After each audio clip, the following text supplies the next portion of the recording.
কুষ্টিয়ার পতিত জমিতে আবাদ হচ্ছে বিভিন্ন ধরনের সবজি। সম্পূর্ণ বিষমুক্ত উপায়ে উৎপাদিত এসব সবজি পরিবারের চাহিদা মিটিয়ে বিক্রি হচ্ছে বাজারে। কৃষি সম্প্রসারণ অধিদপ্তরের সহযোগিতায় তৈরি এসব বাগানের নামকরণ করা হয়েছে পারিবারিক পুষ্টি বাগান।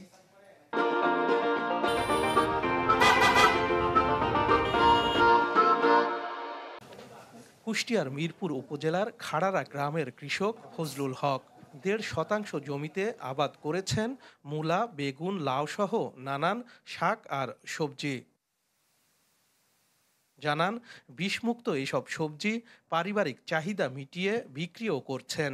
কৃষি সম্প্রসারণ অধিদপ্তরের সহযোগিতায় পারিবারিক পুষ্টি বাগানের অংশীদার হতে পেরে দারুণ খুশি তিনি ও তার পরিবার। এর আগেও এটা করছে এবং করে থাকে। এটা বিষমুক্ত সবজি হয়। এটা ধরেন আত্মীয় স্বজন মেয়ে সবার বাড়িতে খাবার পরে যদি তাও না ফুরায় অবশিষ্ট বাজারে বিক্রিও করতে পারি। বাবাকে সাহায্য করি, যে যখন সেচ দেওয়া হচ্ছে, পানি দেওয়া হচ্ছে, মানে সমস্ত মিলায় আনন্দের একটা বিষয়। সময়টাও কাটে, মানে সব দিক থেকে ভালোই লাগে। বাবা খুব উৎসাহিত হয়।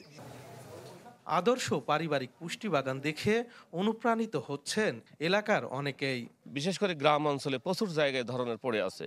এই সব জায়গায় যদি আমরা এই ধরনের পুষ্টি বাগান তৈরি করতে পারি, সেটা আমাদের পরিবারের জন্য চাহিদা মেটাবে। বছরব্যাপী পতিত জমিতে সবজি আবাদের লক্ষ্যে এই মডেল প্রদর্শনীর উদ্যোগ নেওয়া হয়েছে বলে দাবি কৃষি কর্মকর্তার। এতে বেশি জমির প্রয়োজন হয় না, মাত্র ১.৫ শতক জমি বাড়ির আশপাশে থাকলেই হবে। তো এই প্রজেক্ট থেকে তাদেরকে যে সাপোর্টগুলো দেওয়া হয়, যেমন সারা বছরব্যাপী যে ফসল সবজিগুলো উৎপন্ন করা হবে ৩ সিজনে, এই ৩ সিজনেরই বীজ অফিস থেকে দিয়ে দেওয়া হয়। একবারে আমরা বীজ রাখার এক সুন্দর পাত্র সহ আমরা ৩ সিজনের বীজ দিয়ে দেই। তারা ওই ৩ সিজনে আমাদের ডিজাইন করা আছে যে কোন সিজনে কি কি সবজি এখানে চাষ করা হবে। যদি কৃষকের আয় বৃদ্ধি পায় তাহলে কৃষক কৃষিতে লেগে থাকবে এবং সরকারের যে উদ্দেশ্য যে আমরা বাণিজ্যিক কৃষিতে রূপান্তর ঘটা, অবশ্যই তখনই বাণিজ্যিক কৃষিতে রূপান্তর ঘটবে যখন উচ্চ মূল্যের ফসল আবাদ করবে এবং কৃষক অল্প জমি থেকে বেশি পরিমাণে রিটার্ন পাবে।